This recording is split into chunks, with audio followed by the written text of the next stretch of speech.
So I've been playing the WanderStars beta over on the Steam, and the developers here are sponsoring this video, and I've just gotta say, this one is really different and unique.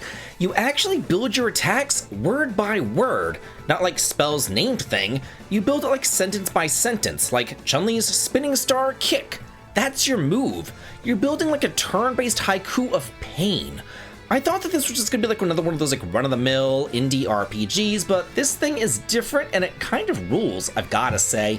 And I do want to tell you all about it here, and I definitely do think that's worth a sub, as I do try my hardest to hit 100,000 subscribers. And with your help, you're liking a sub, I just know that I can get there, so thank you so much for that. And now, I do want to break down everything that I saw in this wild, wordy beta. The systems, the style, the stuff that worked, and the surfer dong.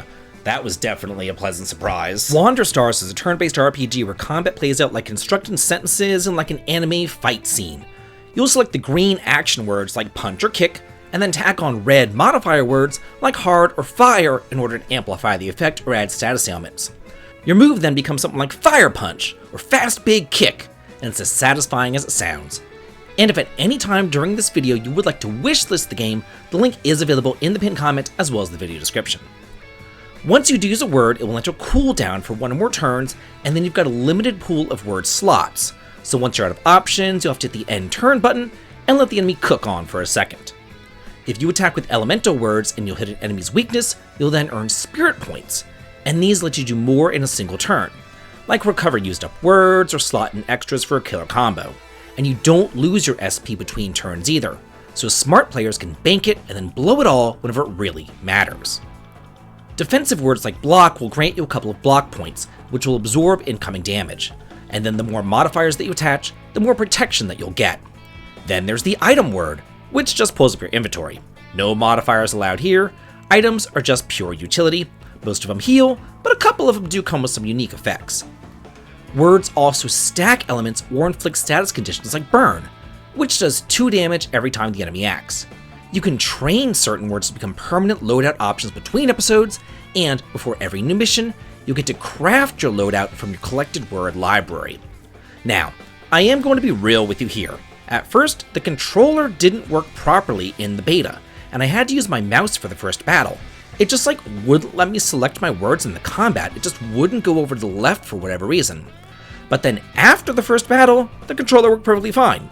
So I'm sure it's just kind of a bug that will get fixed before its launch. This is a beta, after all.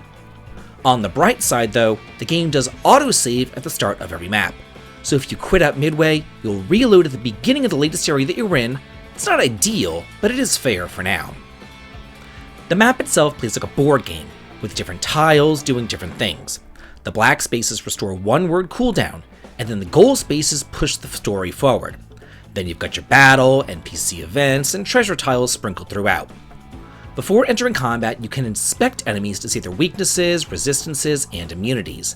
And if you fight smartly and you hit the weaknesses, you'll earn bonus points as well as spirit. There are also some events that can temporarily boost your stats. Some scenes will give you choices, and those choices do matter. Whether it's chucking a rock at a bandit's head or hiding in a bush, the game reacts, sometimes with items, sometimes with stat bonuses, and sometimes by throwing you into an unexpected fight. Once you do leave a map though, you can't go back. So do pick your path carefully, because the different map exits will lead to different power-ups. So there is some fun replayability in experimenting with all the different routes. Bosses are handled differently than regular enemies though. Normal fights can end in a breaking point, where the enemy surrenders before death, letting you then win with honor, and granting you more honor points, extra gold and items, and even pep-ups, which we will get to later.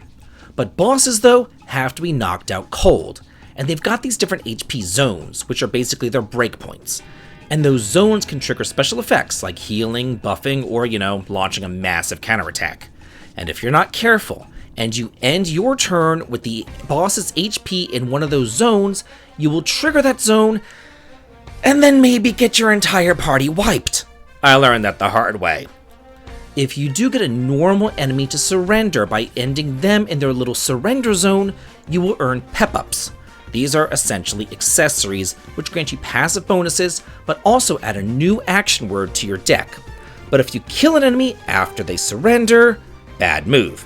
You'll lose that pep-up reward and you'll be a fighter without honor, an unforgivable sin here. Keep in mind though, there is no difficulty selector, at least not here in the beta, and things can get a little bit spicy whenever you're outnumbered, but the game does give you options.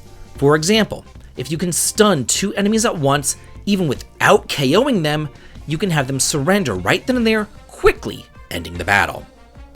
At the end of an episode, you can use your honor for permanent stat upgrades, learn new words permanently, or gain extra slots so you can have more words or items equipped.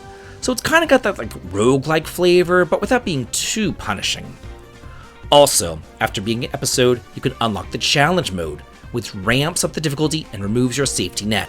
There's no retries here. If you die, you start over. But the honor rewards are higher, and the maps are remixed with new enemies and new layouts. You can replay episodes anytime, and new ones unlock sequentially.